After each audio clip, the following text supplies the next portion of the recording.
For the last decade, Saudi Arabia has promised its citizens a new kingdom powered by tourism and technology. At the center of that promise is Vision 2030.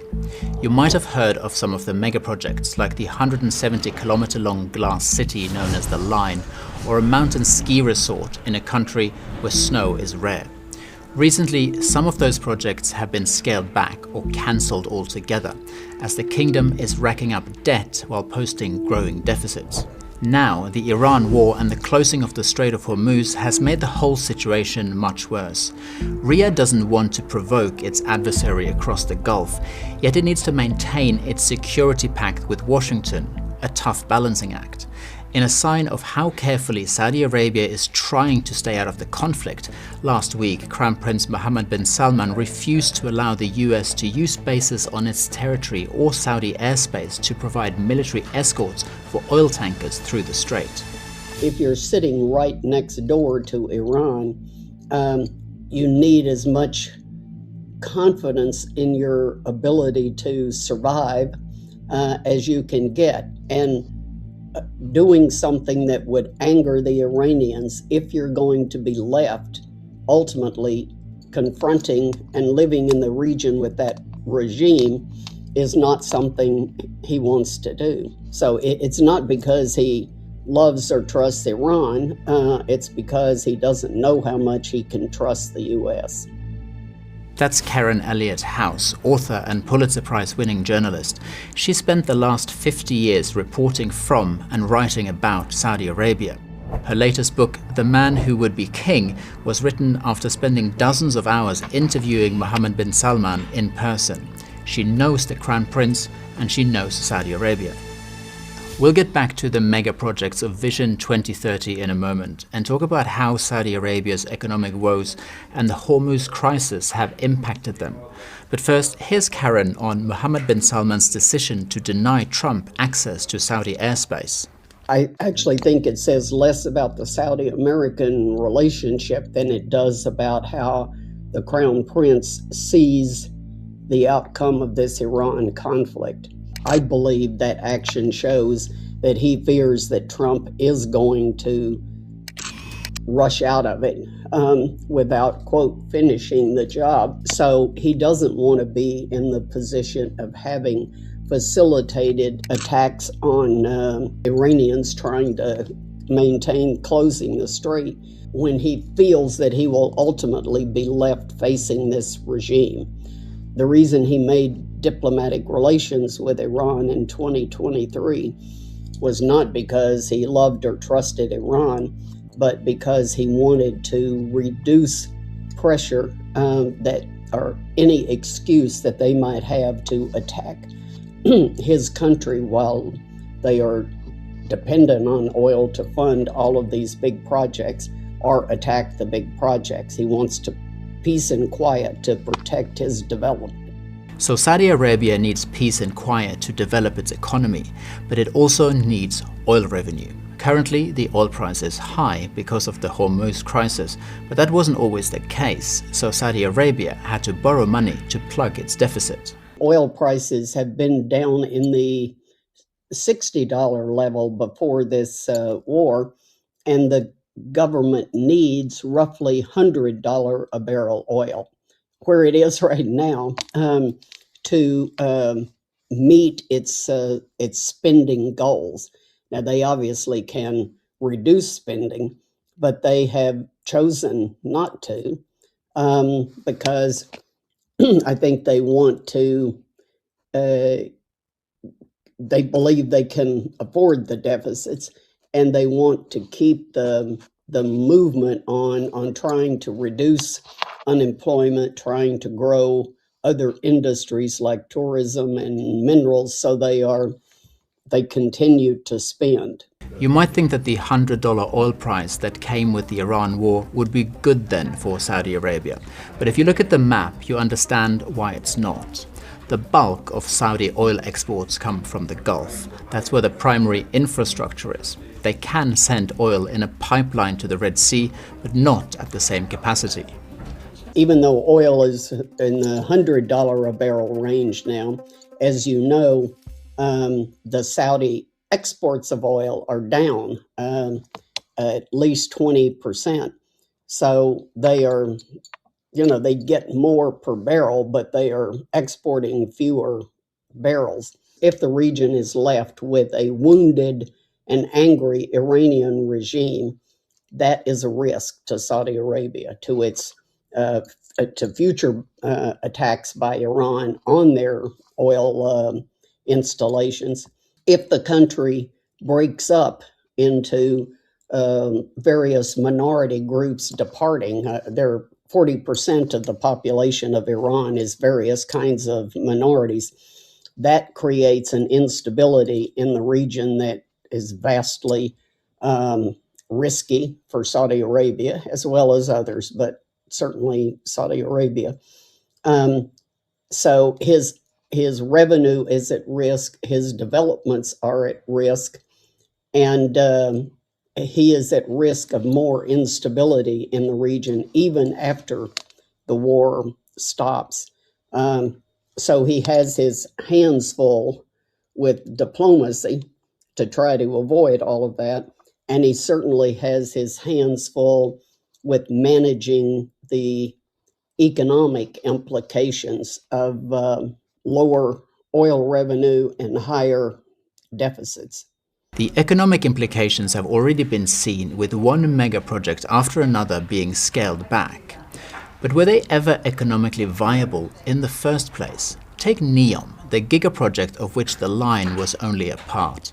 It had a budget of $500 billion, almost half of Saudi Arabia's annual GDP. So were these projects ever meant to be completed? The big projects, I think, at some level were always intended to be public relations. They were intended to underscore to a world that saw Saudi Arabia as a cloistered, conservative, unpleasant country, to signal things are changing here. This is a new Saudi Arabia. So overspending on athletes, overspending on on big projects that they touted. Some of those haven't come to pass, but I think they probably see some of it as, PR money. You hope you get a return on your public relations spending, but and they probably have. I think there's some view that the country has changed, but most people still don't know very little about Saudi Arabia. So if the projects were mainly meant to draw in foreign investment and tourists, how have Saudis themselves reacted to the slowdown? Young Saudis were sold a vision of a different future. What happens to that generation if Vision 2030 quietly disappears? I think what he did was offer young people, of which he is one. He's 40, and 60% of Saudis are under 30 years of age. So it's an extremely young population. And he had lived in the same religious imprisonment over the last 50 years that they had. So what he offered them was, you give me your loyalty and I will help you have a job and have unbounded entertainment, movies, travel, rock dancing in the streets. Things that were just completely forbidden. Men and women mixing, women driving, women working wherever they want. It shocks me as somebody who has spent nearly 50 years in Saudi Arabia and seen the old Saudi Arabia where nothing really changed for the last 40 years. And now much is different. So I think if he can maintain employment and some level of entertainment, that young people are going to be less enthusiastic supporters, but I don't see them as becoming, an overt set of opponents. Because I recently made a speech in which I said that to a group. Saudis are almost uniquely obedient. And a Saudi woman in the audience stood up, held up her hand, and she was working on a PhD. She's a very accomplished woman. And she said, it's not obedience, it's that we trust the ruler. We trust the ruler to be looking after our interest. So is there a version of the future where Saudi Arabia and its crown prince emerge winners? I think he has a lot of work facing him to get back, in a sense, to the ease of the last half dozen years on steady revenue and steady spending, and Iran tamed down by diplomatic relations and by its own poor economy.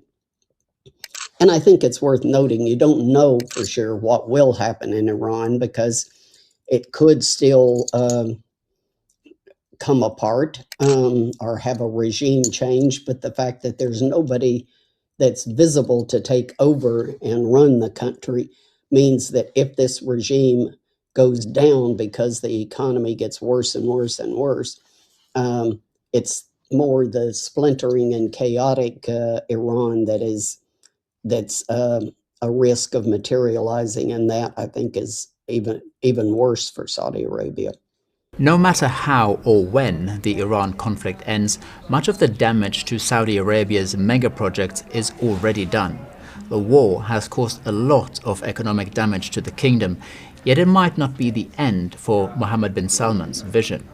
I don't think that the Iran war is the final nail in the coffin for Vision 2030. I think they still have the revenue and the leadership to work their way out of this.